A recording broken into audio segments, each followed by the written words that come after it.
Que bom nós estarmos juntos mais uma vez. É o programa Bíblia no Meu Dia a Dia, a oportunidade que nós temos de juntos fazer a Léxio Divina, a leitura orante da palavra, nesse método que o Padre Jonas Abib nos deixou como legado, como herança na Canção Nova. E é importante que eu e você sejamos determinados. Nosso contato com a palavra precisa ser dia após dia. Não pode ser espaçado, tem que ser cotidiano. Assim como a gente precisa da comida, do alimento, para manter o nosso organismo vivo, nosso biológico, a gente precisa da palavra para manter-nos cada vez mais na graça e na presença do Senhor e manter vivo no nosso coração a esperança, a determinação e tudo aquilo que nós precisamos viver. Por isso que é Bíblia no meu dia a dia. Que hoje eu e você estejamos de coração aberto e juntos vamos pedir que o Espírito Santo nos oriente, nos instrua no nosso estudo bíblico de hoje. No nome do Pai, do Filho e do Espírito Santo. Amém. Vinde, Espírito Santo, enchei os corações dos vossos fiéis e acendei neles o fogo do vosso amor. Enviai o vosso Espírito e tudo será criado e renovareis a face da terra.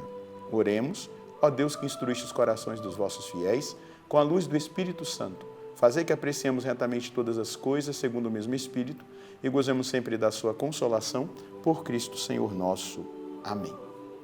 Quero convidar você a pegar aí a sua palavra, a sua Bíblia e o seu caderno para anotar o texto de hoje. Josué, capítulo 18, versículos de 11 a 28. Anota aí, Josué 18, versículos de 11 a 28.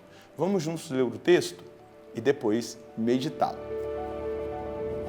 Na primeira vez, a sorte saiu para a tribo dos benjaminitas, segundo seus clãs.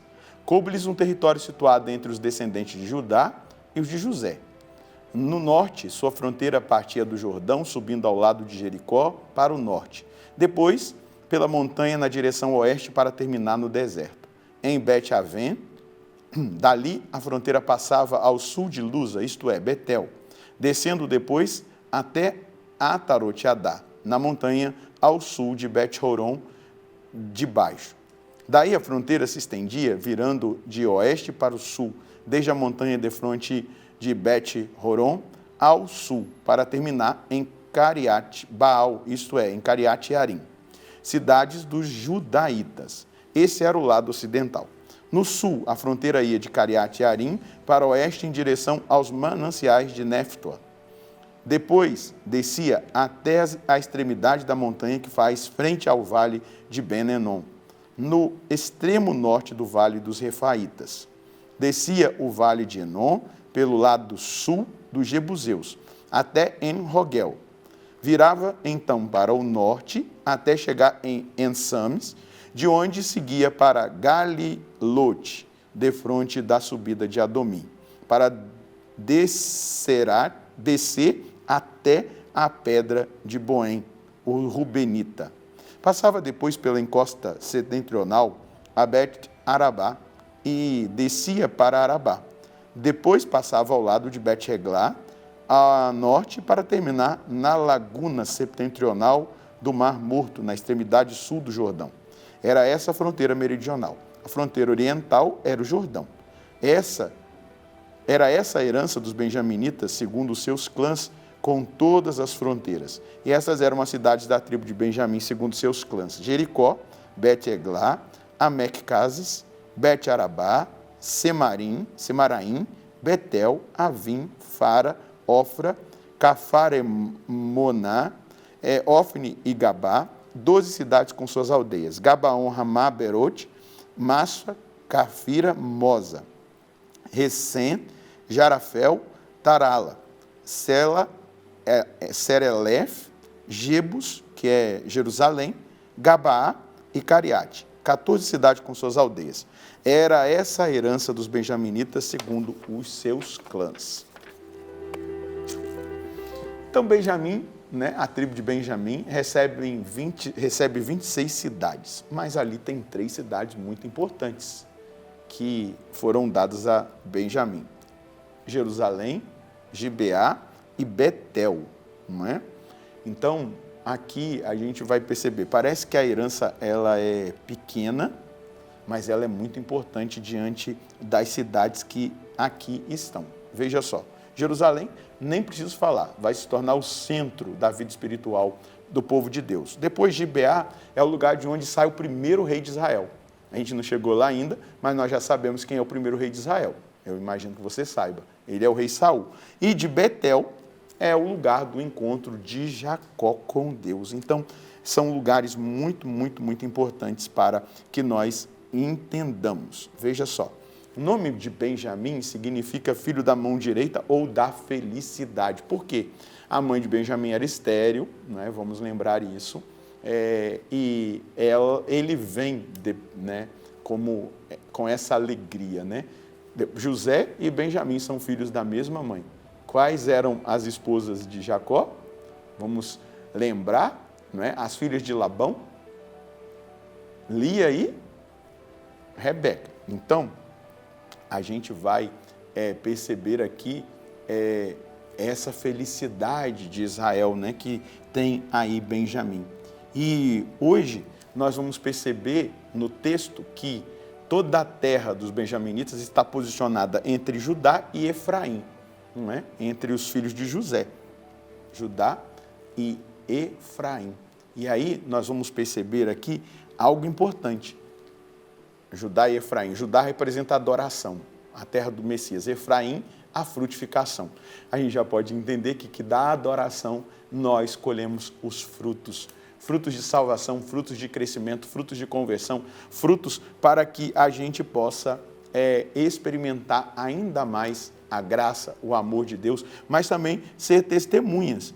E aqui a gente vai perceber também, territorialmente falando, que há um chamado para a tribo de Benjamim muito especial, que é o chamado da mediação, da intercessão, da unidade.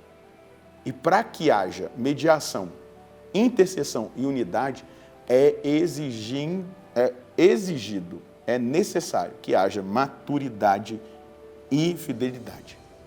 Maturidade e fidelidade. Uma pessoa imatura, ela vai sempre provocar divisão. Uma pessoa imatura vai ter dificuldade de ser mediadora de conflitos. Uma pessoa imatura, ela vai ter dificuldade na intercessão. Por isso exige maturidade e fidelidade esse processo. Agora, vamos olhar. Nossa, parece que a herança é pequena, mas a gente vai aprender no livro dos Macabeus, não é? Algo que aqui a gente pode ter como uma visão importante. Não é? Tamanho não é documento.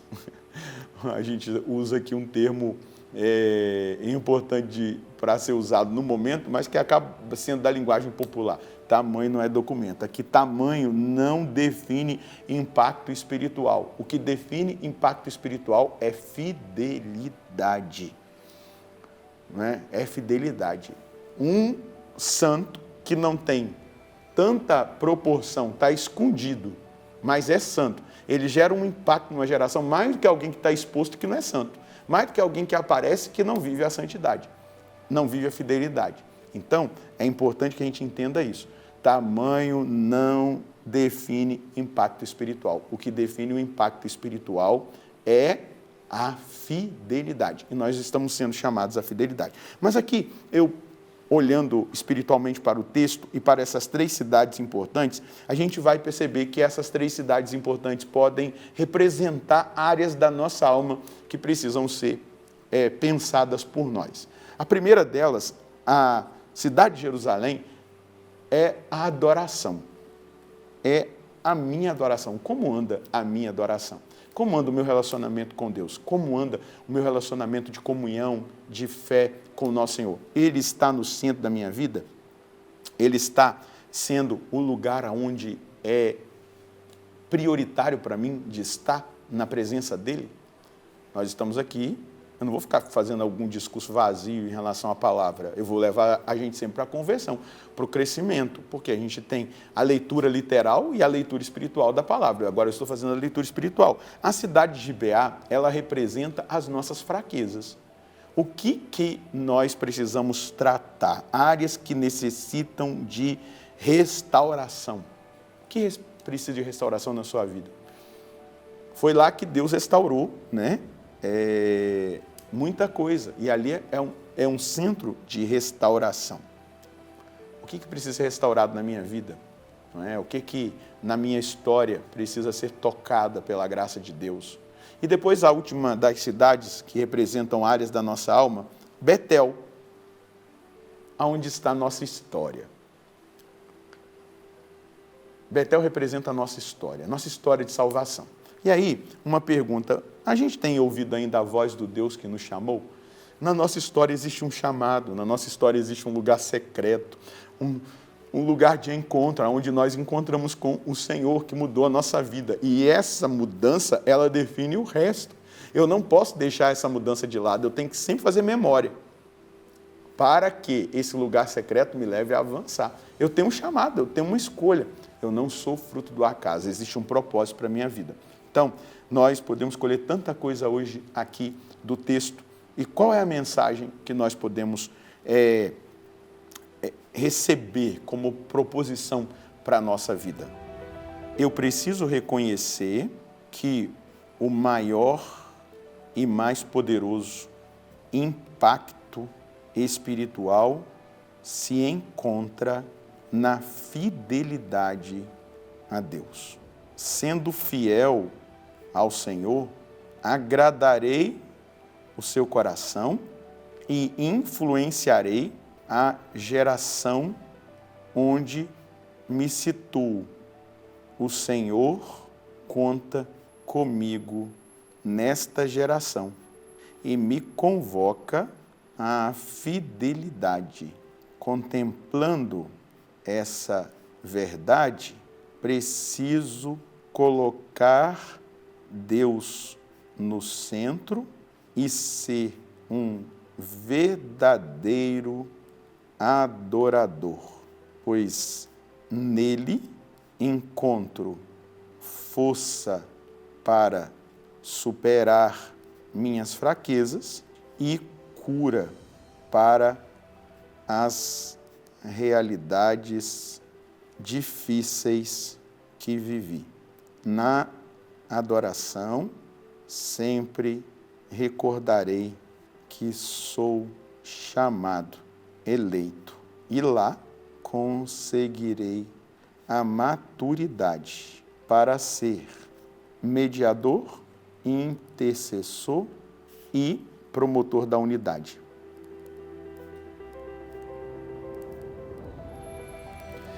O centro de tudo é a adoração. O centro de tudo é colocar Deus no lugar que é devido, o mais importante, buscá-lo de todo o coração. Um adorador nunca volta atrás. Um adorador nunca volta atrás. E o Padre Jonas nos alertava, quem não adorar, não vai aguentar. Vamos rezar? Senhor, obrigado pela palavra que ilumina o nosso caminho hoje, que nos propõe essa saída de nós mesmos para ir na direção do Senhor. O Senhor me chama à adoração, o Senhor me chama a colocá-lo acima de tudo e de todos. O Senhor me chama a viver uma comunhão profunda que me levará à maturidade que eu preciso para assumir quem eu sou na adoração, para frutificar, mas para ser ponte, para ser aquele que leva as pessoas cada vez mais à comunhão, à unidade, sendo mediador e intercessor. E compreendendo que a fidelidade ao Senhor, a fidelidade à adoração, a fidelidade à sua palavra, a fidelidade aos seus ensinamentos, me levará cada vez mais a ser, nessa geração, aquilo que o Senhor deseja que eu seja, levando um impacto espiritual, levando as pessoas a despertarem para aquele que é o seu chamado, vivendo cada vez mais, Senhor Deus, a felicidade do novo nascimento, da experiência cotidiana com o Senhor. Amém. É exatamente isso, a felicidade está na presença de Deus, em ter comunhão com Ele. O restante vai ser abençoado por aquilo que nós fazemos na presença do Senhor. Deus abençoe você e sua família. Nós encontraremos no próximo programa, se Deus quiser, no nome do Pai, do Filho e do Espírito Santo. Amém.